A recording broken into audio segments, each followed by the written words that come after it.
Hello everyone, আসসালামু আলাইকুম। কেমন আছেন আপনারা সবাই? আশা করি খুব ভালো আছেন। সবাইকে লাইক, কমেন্ট, সাবস্ক্রাইব করার জন্য অনেক অনেক ধন্যবাদ।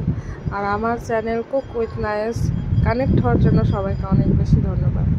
তো আজকে আমি ছেলের জন্য লাউ দিয়ে ডাল রান্না করব, যেটা ওর ফেভারেট। আর লাউ দিয়ে ডাল ও খুবই খেতে পছন্দ করে। ওকে যদি আমি সকালবেলাও দিই, রাতে দিই, যখনই দিই ও খেতে খুব পছন্দ করে। তো চলে আসলাম। কয়েকদিন ধরে লাউ কিন্তু ধরছিল না, গাছটা কি যেন হয়ে যাচ্ছিলো গরমে, লাউও ধরছিল না, লাউগুলো জালিগুলো নষ্ট হয়ে যাচ্ছিল। তো সকাল সন্ধ্যা জল দিয়ে লাউগুলো আবার দেখছি ধরতে লেগেছে। দেখি এখানে একটা দেখতে পাচ্ছি, আর আছে কিনা দেখছি, যদি থাকে তো একটা ডাল দিয়ে করে দেবো ভাবছি। তাই জন্য এই যে এখানে একটা আছে, ছোট আছে, নেওয়া যাবে না। দেখি বড় যদি আদারটা পাই তাহলে রান্না করব। তো ভাবলাম চলে আসি, আপনাদেরকে দেখিয়ে দিই লাউ গাছটা কেমন আছে। আমার লাউ গাছকে সবাই অনেক ভালোবাসা দিয়েছেন, বুঝতে পারছি। শেয়ার না করে আর থাকতে পারলাম না।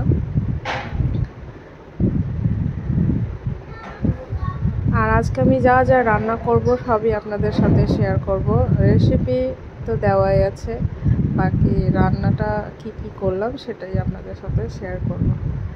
তো এখানে চলে আসলাম। একটা লাউ মনে হচ্ছে এটাই পারতে হবে ফাইনালি। এই যে এখানে যেটা ছিল বড় দেখে একটু, এটা আমি নিয়ে নিলাম, এটাতে হয়ে যাবে।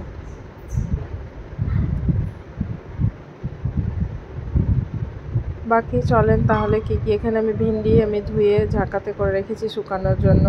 এদিকে সজনা পেড়ে নিয়েছি আমাদের গাছেরই। তো আমি একটা ভিন্ডি ভাজা করব, তারপরে এই সজনাগুলো রান্না করব, সজনা কষা কষা করব টমেটো দিয়ে।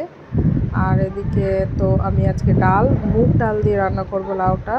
আর এদিকে সব টমেটো, পেঁয়াজ কুচি সব করে দিয়েছি। আর কাঁঠাল আনা ছিল, যেটা আমি কেটে এনেছি বাজার থেকে। তো আমি অল্পটুকু রান্না করব, সেটা আমি চিংড়ি মাছ দিয়ে রান্না করছি কাঁঠালটা।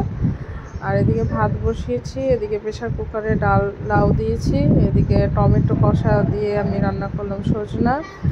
আর এদিকে ওই কড়াইয়ে সজনাটি উঠিয়ে নিয়ে আমি এদিকে মুগ ডাল দিয়ে যে লাউটা সিদ্ধ করেছিলাম সেটা হয়েছে। আমি প্রেশার কুকারে সব দিয়ে দিই, মশলা, পেঁয়াজ, রসুন, আদা। দেখেছেন এর আগে আমি কলাইয়ের ডাল দিয়ে রান্না করেছি, তো সেম রেসিপি, শুধু ডালটা চেঞ্জ। তো এই যে দেখেন রেডি হয়ে গেছে আমার সব। তো কেমন লাগলো ভিডিওটা অবশ্যই কমেন্ট করে জানাবেন। আর টাটা, ভালো থাকবেন।